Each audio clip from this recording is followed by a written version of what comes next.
এইখিনি অজলা কয়। মই আজি আপোনালোকক অজলাৰ বিষয়ে ক'বলৈ আহিছোঁ। অজলাত 30ৰ পৰা 35% প্ৰ'টিন পোৱা যায়।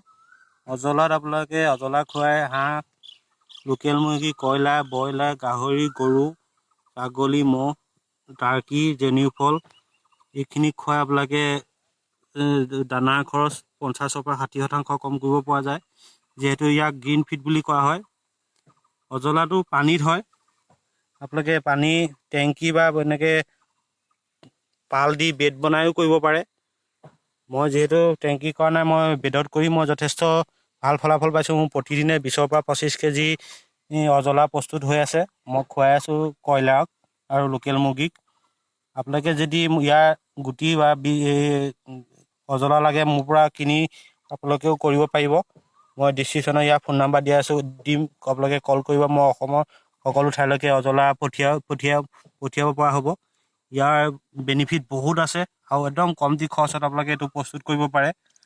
অজলা অসমৰ বাহিৰত আৰু ইণ্ডিয়াৰ বাহিৰত যথেষ্টখিনি কৰিছে। আপোনালোকে ফেচবুক বা ইউটিউবত আপোনালোকে অজলাৰ বিষয়ে চাই কিছুমান বহুত কথা জানিব পাৰিব। যিহেতু মই ইউটিউবতে চাই বহুত শিকি এতিয়া মই অসমৰ সকলো ঠাইলৈকে অজলা গুটি বিকি আছোঁ। খুব এটা ভাল ৰিজাল্ট পাইছোঁ মই অজলাৰ পৰা।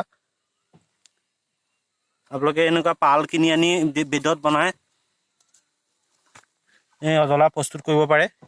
এইখিনি বহুত এটা অসমত দানাৰ দাম যিহেতু বহুত বেছি, সেইটো কাৰণে আপোনালোকে অজলা কৰি লওক। তেতিয়া আপোনালোকে দানাৰ খৰচটো যথেষ্ট কম কৰিব পাৰিব।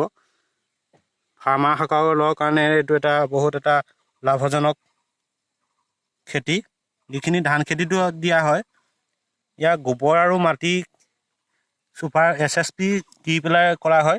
এইখিনি কেনেকৈ প্ৰস্তুত কৰে, কি কৰে, কেনেকৈ খুৱায়, সেইখিনি কথা জানিবলৈ মোৰ ইউটিউব চেনেলত মই এটা চিৰিজ বনাম প্ৰথমৰ পৰা লাষ্টলৈকে। সেইখিনি জানিবৰ কাৰণে আপোনালোকে মোৰ ইউটিউব চেনেলত ছাবস্ক্ৰাইব কৰি থ'ব। তেতিয়া আপোনালোকে মোৰ আপডেট পাই থাকিব। আৰু মোৰ ঘৰ গোলাঘাটত। মই এইখিনি যদি আপোনালোকক অজলা লাগে কণ্টেক্ট কৰিব, মই দিব পাৰিম। মোৰ পৰা নি আপোনালোকেও ইয়াৰ পৰা গুটি নি আপোনালোকে কৰি পেলাই হাঁহ, মুৰ্গী, লোকেল মুৰ্গী, গাহৰি, গৰুক খুৱাই পেলাই দানা খৰচ 50ৰ পৰা 60% কম কৰিব পাৰিব। খুব এটা লাভজনক এই অজলা খেতি। অসমৰ বাহিৰত আৰু ইণ্ডিয়াৰ বাহিৰত যথেষ্ট ইয়াৰ চাহিদা আছে। খুব এটা ভাল ফলাফল পাইছোঁ ইয়াৰ পৰা। আপোনালোকে যদি অজলা লাগে মোৰ লগত কণ্টেক্ট কৰিব। মই অসমৰ সকলো ঠাইলৈকে পঠিয়াব পাৰিম। ধন্যবাদ।